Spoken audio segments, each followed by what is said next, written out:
आजच्या धावपळीच्या आणि भौतिकवादी युगात माणसाला अंतर्मुख व्हायला लावणारे साहित्य दुर्मिळ झाले आहे, असे प्रतिपादन माजी आमदार प्रशांत परिचारक यांनी केले.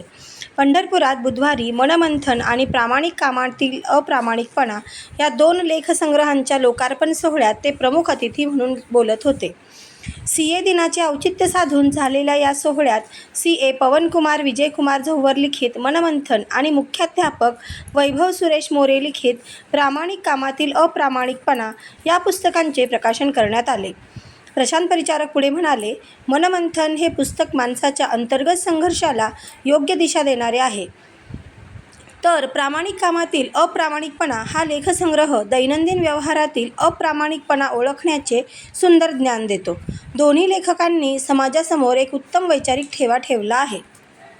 या सोहळ्यास पालवी संस्थेच्या संस्थापिका मंगलताई शहा, भागवताचार्य बाळासाहेब बडवे, भारूड सम्राज्ञी चंदाताई तिवाडी, गुरुवर्य प्रदीप खर्डीकर, श्री हंसकुमार कवठेकर आणि माजी उपमुख्याधिकारी सुनील वाळुंजकर आदी मान्यवर उपस्थित होते.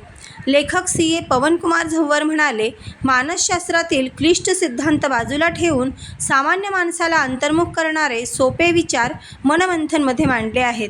कार्यक्रमाचे सूत्रसंचालन स्वाती जोशी यांनी केले, तर आभार राजेश खिस्ते यांनी मानले. सोहळ्यात शहरातील साहित्यिक, पत्रकार व रसिक वाचक मोठ्या संख्येने उपस्थित होते.